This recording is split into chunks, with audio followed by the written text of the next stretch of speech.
इस वीडियो में हम इंडियन एक्सप्रेस न्यूज़पेपर के इंपॉर्टेंट न्यूज़ को एग्जाम के पॉइंट ऑफ व्यू से डिस्कस करेंगे। हेलो एवरीवन, आज डेट है 6 अगस्त 2021 और इंडियन एक्सप्रेस न्यूज़पेपर एनालिसिस में आपका स्वागत है। इस न्यूज़पेपर की पीडीएफ का लिंक नीचे डिस्क्रिप्शन में दिया हुआ है या फिर आप direct Telegram channel volcano IAS academy को सर्च करके वहां से भी पीडीएफ को डाउनलोड कर सकते हो। फर्स्ट न्यूज पिगेसस स्पाईवेयर को लेकर के है। कल 5 अगस्त था और 5 अगस्त वाले दिन जो हमारी सुप्रीम कोर्ट है उन्होंने ये जो पॉइंट काफ़ी समय से एक लंबा डिस्कशन चल रहा है कि पिगेसस स्पाईवेयर की वजह से जो इम्पोर्टेंट पर्सनैलिटीज़ हैं उनके बेसिक जो बातें हैं उनको सामने लाया गया, उनके बारे में जानकारी हासिल की गई, उनके फ़ोन को हैक करके। तो इसमें सीजीआई बेंच ने कुछ स्टेटमेंट दिए। सीजीआई बेंच ने बोला कि अगर ये इतना वैसे देखो, अगर इस न्यूज़ रिपोर्ट की बात सच साबित होती है तो काफ़ी सीरियस इशू है, इसके ऊपर वर्क किया जाना चाहिए। और अगर ये इतना सीरियस इशू है, फ़ोन टैप करने की बात सामने आ रही है, तो अभी तक इसको लेकर के FIR दर्ज क्यों नहीं करवाई गई। इसके अलावा जो पिटिशनर्स हैं उन्होंने बोला कि इसकी जाँच की जाए। तो सुप्रीम कोर्ट ने बोला कि पहले आप अपनी पिटीशन की कॉपी गवर्नमेंट को दो, गवर्नमेंट की तरफ से जब कोई स्टेटमेंट आएगा गवर्नमेंट पहले अपनी बात रखेगी और अगर गवर्नमेंट अपने अकॉर्डिंग काम नहीं करती है तो गवर्नमेंट को बाद में इसको लेकर के नोटिस दिया जाएगा। ओके, सुप्रीम कोर्ट के द्वारा यह भी बोला गया कि ये जो न्यूज़ रिपोर्ट है इसकी क्रेडिबिलिटी के ऊपर भी क्वेश्चंस उठाए जा सकते हैं कि इस तरीके की जो न्यूज़ रिपोर्ट आती है क्या उसमें सही बात बोली जाती है। ओके, तो ये पिगेसस स्पाईवेयर के ऊपर बात बोली गई सुप्रीम कोर्ट के द्वारा। हालांकि अभी कुछ दिनों में दोबारा से सुनवाई होने वाली है तो देखा जाएगा कि पिगेसस स्पाईवेयर के ऊपर वो कैसे से वर्क करते हैं। पिटिशनर्स ने हालांकि बार बार ये मांग की कि सुप्रीम कोर्ट इसमें इंटरवेन करे, सुप्रीम कोर्ट अपनी तरफ से कोशिश करे और सुप्रीम कोर्ट एक इंडिपेंडेंट बॉडी, इंडिपेंडेंट कमेटी बनाए जो इसकी जाँच करे। नेक्स्ट न्यूज, टोक्यो ओलंपिक्स को लेकर के हमारी जो मैन हॉकी टीम है उसने ब्रॉन्ज मेडल हासिल किया जर्मनी की टीम को हरा करके। 5-4 से उन्होंने मैच अपने नाम किया। हालांकि हमने ब्रॉन्ज मेडल हम लेकर के आए हैं लेकिन ये जो मूवमेंट है वो हमारे लिए गोल्ड अचीव करने वाला जैसा है। हमारी जो इंडिया की हॉकी टीम है उसका काफ़ी अच्छा इतिहास रहा है। 1928 से 1956 तक लगातार 6 बार ओलंपिक्स में इंडिया ने गोल्ड मेडल हासिल किया था। उसके बाद में 1964 में, 1980 में जो मॉस्को में ओलंपिक हुए थे उसमें भी इंडिया ने गोल्ड मेडल हासिल किया था। उसके बाद में लगभग 4 डेकेड हो गए इंडिया को इस तरीके का कोई मूवमेंट अचीव किए हुए। तो ये काफ़ी अच्छी न्यूज़ है इंडिया के लिए।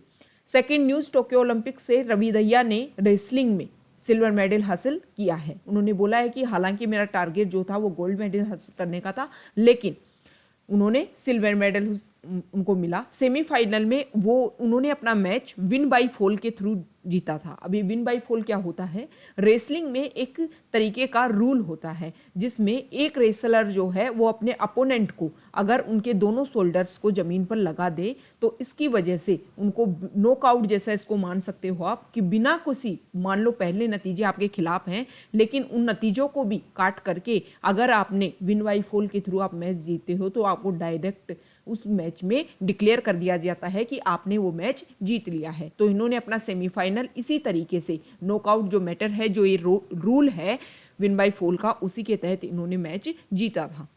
नेक्स्ट न्यूज, आसाम और मिजोरम के बीच में लेकर के प्रॉब्लम जो चल रही थी, डिस्प्यूट चल रहा था, उसी को लेकर के दोनों ने बोला है कि सेंट्रल गवर्नमेंट डिसाइड कर ले कि किस तरीके से इस प्रॉब्लम को सोल्व किया जाए। हम अपनी तरफ से कोई भी नई फोर्सेस को यहाँ डिप्लॉय नहीं करना चाहते। कोई न्यूट्रल फोर्स यहाँ पर हो जो ना तो आसाम की तरफ हो ना मिजोरम की तरफ हो और इस तरीके की जो न्यूट्रल फोर्स हो वो ही इस मेजर जो बॉर्डर डिस्प्यूट है उसको सोल्व करने में हेल्प करे।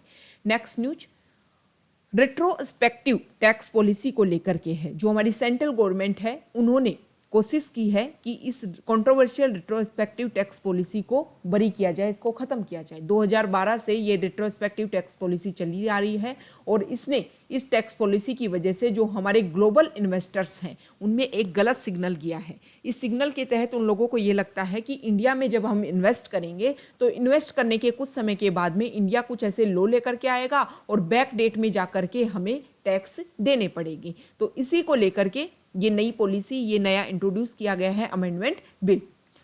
नेक्स्ट न्यूज, कावड़ यात्रा को लेकर के है। कांवड़ यात्रा को उत्तराखंड ने बैन कर दिया और कोशिश की कि इस बार जो कांवड़ यात्रा नहीं होगी। कांवड़ यात्रा में क्या होता है कि गंगा नदी के जल को ले जा करके लोग यहाँ से कांवड़ यात्रा के तहत ले जाते हैं और फिर अपने लोकल एरिया में जो शिवलिंग है उनके ऊपर अर्पित करते हैं। इस यात्रा के तहत कोविड की जो गाइडलाइंस है उनको देखते हुए, कोविड के केसेस को देखते हुए कांवड़ यात्रा को बैन कर दिया गया, लेकिन फिर भी बहुत सारे लोग वहाँ पर आ रहे हैं। इसी के लेकर के वहाँ पर बैन कर रखा है और जो भी वहाँ पर ट्रांसपोर्ट के साधन आ रहे हैं या फिर गाड़ियाँ आ रही हैं उन सबको चेक पॉइंट के ऊपर चेक किया जा रहा है। इन सब से पता है क्या लगता है, इन सब बातों से एक बात सामने आती है कि रूल्स एंड रेगुलेशंस को जब तक हम फॉलो नहीं करेंगे, हम इस जो पेंडेमिक है इसको हम पार नहीं पा सकते। इस पेंडेमिक से बचने के लिए हमें सभी को रूल्स एंड रेगुलेशंस को अच्छे से फॉलो करना पड़ेगा। नेक्स्ट न्यूज, एक सेकेंड,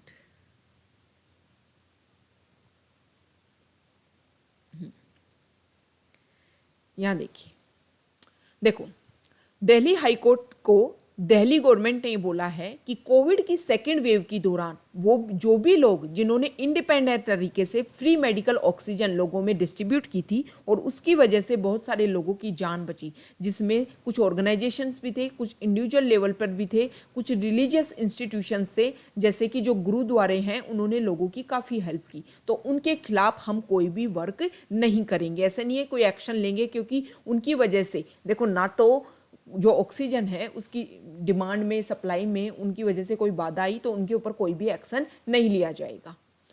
नेक्स्ट न्यूज, यहां देखिए, हाँ, पार्लियामेंट में मॉनसून सेशन चल रहा है और उसमें बोला गया है कि नेक्स्ट वीक हम क्या लेकर के आएंगे, ओबीसी लिस्ट लेकर के आएंगे। एक नया बिल लाया जाएगा जिसके तहत जो स्टेट की पावर है कि वो किसी को ओबीसी पोर्शन होता है उसमें किसी भी कास्ट को वो इंसर्ट कर सकते हैं। तो इसको लेकर के जो स्टेट की जो पावर है, हालांकि अभी देखो महाराष्ट्र में क्या हुआ कि मराठा कम्युनिटी को उन्होंने रिजर्वेशन देने की बात की, हालांकि सुप्रीम कोर्ट ने बाद में इसको ओवररूल कर दिया और सुप्रीम कोर्ट ने बोला कि जो मराठा कम्युनिटी है वो इतनी पिछड़ी हुई नहीं है कि उसको आरक्षण दिया जाए।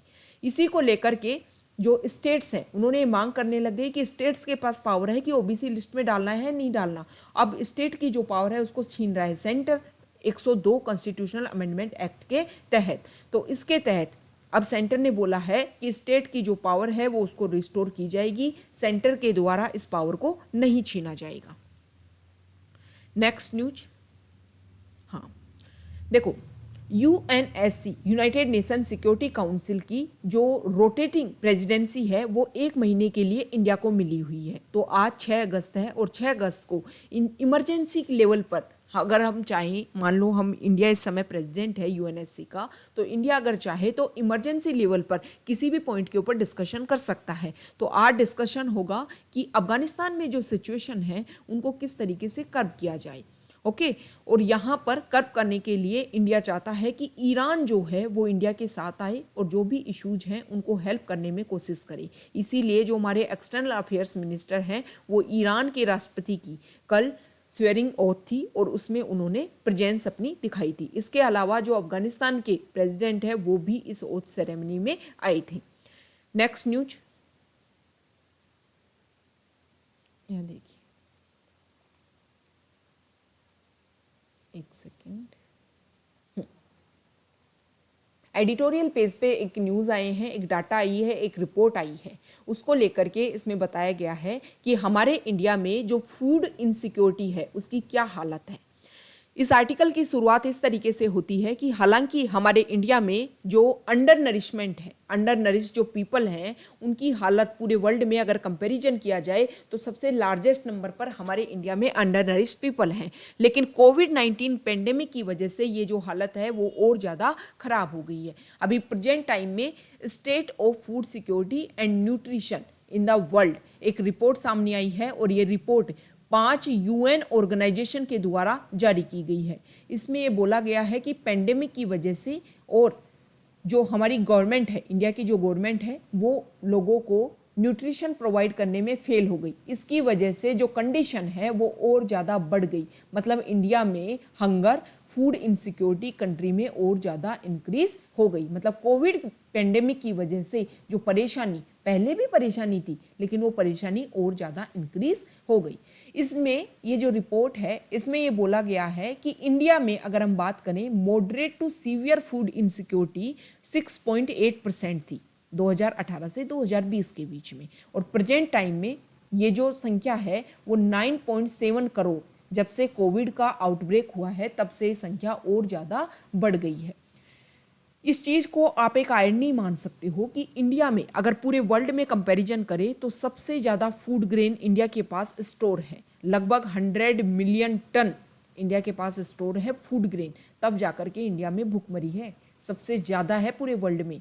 1 जुलाई 2021 के डाटा हैं जिसमें 120 मिलियन टन की इंडिया के पास स्टोर्ड है, ऐसा बोला गया है। और सबसे पूरे वर्ल्ड में फूड इनसिक्योर पॉपुलेशन में इंडिया बहुत हाई नंबर पर है। इतना ग्रेन होने के बाद में भी इंडिया में हंगर है, फूड इनसिक्योरिटी है। अब ये जो रिपोर्ट है वो दो पॉइंट्स के ऊपर इसको कोशिश की गई है, 2 पॉइंट्स के ऊपर बनाने की। फर्स्ट जो पॉइंट है इसमें रखा गया है प्रिवलेंस ऑफ अंडर नरिशमेंट, और दूसरा जो पॉइंट है इसमें रखा गया है कि indicator called the prevalence of moderate and severe in food insecurity. In 2 points के आधार पर इस रिपोर्ट को बनाया गया। पहली जो रिपोर्ट है प्रिवलेंस ऑफ अंडर नरिशमेंट, इसमें क्या होता है कि per capita supply of food के आधार पर एस्टिमेट किया जाता है, और दूसरा जो लेवल है prevalence of moderate and severe food insecurity, इसमें क्या होता है, ये सर्वेज ये बोलते हैं कि जो भी पीपल को एक्सपीरियंस है फूड इनसिक्योरिटी का, जैसे कि लोग कम खाना खाएं या फिर डाइटिंग को मॉडिफाई कर लें, चीपर फूड खाने लग जाएं, मील्स को स्किप करने लग जाएं और कम खाना खाने लग जाएं, एडिक्वेट फूड होने के बावजूद, मतलब लोगों के पास में एडिक्वेट फूड नहीं है, पैसे की कमी है, रिसोर्सेज की कमी है, जिसकी वजह से लोग कम खाना खाने लग जाए। तो इन 2 पॉइंट्स के आधार पर इस रिपोर्ट को तैयार किया गया है। लास्ट में इस आर्टिकल में एक बात बोली गई है कि हमारे कंट्री में जो फूड इनसिक्योरिटी है वो बहुत ही शार्प लेवल तक से, मतलब शार्प तरीके से इंक्रीज हो रही है। तो गवर्नमेंट को अर्जेंट तरीके से आवश्यकता है कि अर्जेंट तरीके से इन पॉइंट्स के ऊपर वर्क करे, ऐसी रेगुलर मॉनिटरिंग करें फूड सिक्योरिटी सिचुएशंस की कंट्री में, तभी जाकर के इस प्रॉब्लम को हम सॉल्व कर सकते हैं।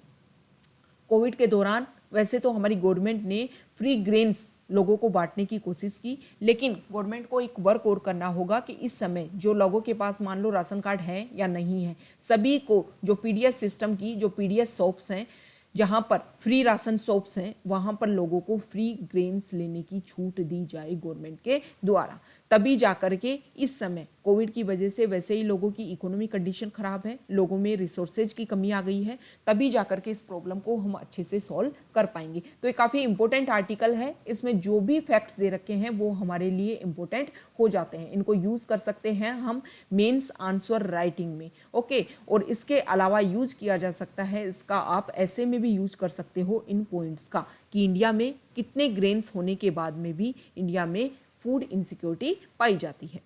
नेक्स्ट न्यूज है, देखो पार्लियामेंट्री, यहाँ देखो इस parliamentary standing committee on water resources, इन्होंने अभी पार्लियामेंट में अपने कुछ स्टेटमेंट रखे। उन्होंने बोला है कि ब्रह्मपुत्र रिवर के ऊपर हमें इंटरवेंशन करने की आवश्यकता है। हम ये देखें कि चाइनीज़ जो एक्शंस हैं उनको रेगुलर मॉनिटर करें, ताकि हमारे जो कंट्री के जो इंटरेस्ट हैं वो इससे इफेक्ट ना हो। दूसरा उन्होंने बोला कि इंडस वाटर ट्रीटी पाकिस्तान के साथ में 1960 में हुई थी, इस वाटर ट्रीटी को दोबारा से ध्यान से देखने की आवश्यकता है, क्योंकि उस टाइम में सिचुएशन अलग थी। प्रेजेंट टाइम में climate change, global warming, environment impact assessment, ये सारी चीज़ें अलग हैं, तो इन सब चीज़ों को देखने की आवश्यकता है। इस कमेटी ने यह भी बोला कि हमें एक ऐसी कमेटी बनाने की आवश्यकता है, एक ऐसी setting of a permanent institutional structure in the form of national integrated flood management ground under the chairmanship of the minister of जल शक्ति, मतलब मिनिस्ट्री ऑफ जल शक्ति इसके हेड हो। इसके अलावा ये जो मैनेजमेंट ग्रुप है ना, ये वर्क करे पूरे इंडिया में, जब भी फ्लडिंग जैसी कोई परेशानी हो तो उसको कंट्रोल करने के लिए, उसको मैनेज करने के लिए, और इसमें जो जिस भी स्टेट में प्रॉब्लम हो उस स्टेट के जो मिनिस्टर्स हैं, मतलब जो हमारे मिनिस्टर्स हैं, स्टेट गवर्नमेंट के जो मिनिस्टर्स हैं, वो भी इसमें मेंबर हों और वो सारे मिलकर के फ्लड मैनेजमेंट को लेकर के वर्क करें, तभी जाकर के इस प्रॉब्लम को हम सॉल्व कर पाएंगे, क्योंकि समय के साथ में ये प्रॉब्लम काफ़ी बढ़ती जा रही है। नेक्स्ट न्यूज, रेट्रोस्पेक्टिव टैक्सेस के बारे में बताया गया है कि 2012 में इसका ओरिजिन हुआ था। उसके बाद में इंडिया ने दो मेजर केसेस में, वोडाफोन केस और केयर एनर्जी के केसेस में इंडिया ने अपने आप को लूज किया है। इंडिया ने इन दोनों कंपनीज के ऊपर मेजर टैक्सेस लगाए थे रिट्रोस्पेक्टिव टैक्स पॉलिसी के तहत, मतलब बैक डेट में जाकर के। रिट्रोस्पेक्टिव टैक्स आपको पता है ना टैक्स पॉलिसी क्या होती है। मान लो आज एक टैक्स लॉ बनाया गया और इसमें मांग की जाए कि 2012 से आपके ऊपर ये टैक्स लगाया जाएगा, मतलब पिछले जो साल हैं उसमें भी जो कंपनीज हैं उनको टैक्स देना पड़ेगा। तो इन दोनों कंपनीज को लेकर के इंडिया ने सेम रेट्रोस्पेक्टिव टैक्स पॉलिसी लगाई और इसमें इंडिया को लूज हुआ। तो ये काफ़ी जो ग्लोबल लेवल पर इंडिया के लिए जो एक स्टेटमेंट जाना चाहिए वो काफ़ी गलत तरीके से गया। नेक्स्ट न्यूज, फर्टिलाइजर्स की कमी है और इस कमी की वजह से जो ग्लोबल प्राइजेज हैं फर्टिलाइजर्स के वो बहुत ज़्यादा बढ़ रहे हैं। इसकी वजह से इस आर्टिकल में बोला गया कि जो रबी क्रॉप जो हमारे इंडिया में होगी उसमें फर्टिलाइजर्स की जब कमी होगी तो काफ़ी मेजर इशू क्रिएट होगा इंडिया में। देखो, एक कारण तो पहले भी हमने इस आर्टिकल को डिस्कस किया है फर्टिलाइजर से रिलेटेड। ये बोला जा रहा है कि हम इंपोर्ट बहुत कम कर रहे हैं, मतलब इंडिया को जो चाइना से, बेलारूस से इंडिया काफ़ी इंपोर्ट करता था, वहाँ से इंडिया इतना इंपोर्ट नहीं कर पा रहा है। लेकिन इसका मेजर कारण एक ये भी है कि हम जो डोमेस्टिक जो हमारा प्रोडक्शन है वो भी इंडिया का काफ़ी कम हो गया है। अप्रैल जुलाई 2021 से अप्रैल जुलाई 2020 से अगर कंपैरिजन करें तो जुलाई 2020 में 82.18 था और अब है 78.82, तो काफ़ी कमी आई है। हालांकि NPK जो न्यूट्रिएंट्स हैं उनमें, उनके प्रोडक्शन में काफ़ी मतलब बढ़ोतरी हुई है उनमें। ओके, तो ये आज का हमारा डिस्कशन था। Okay, thank you.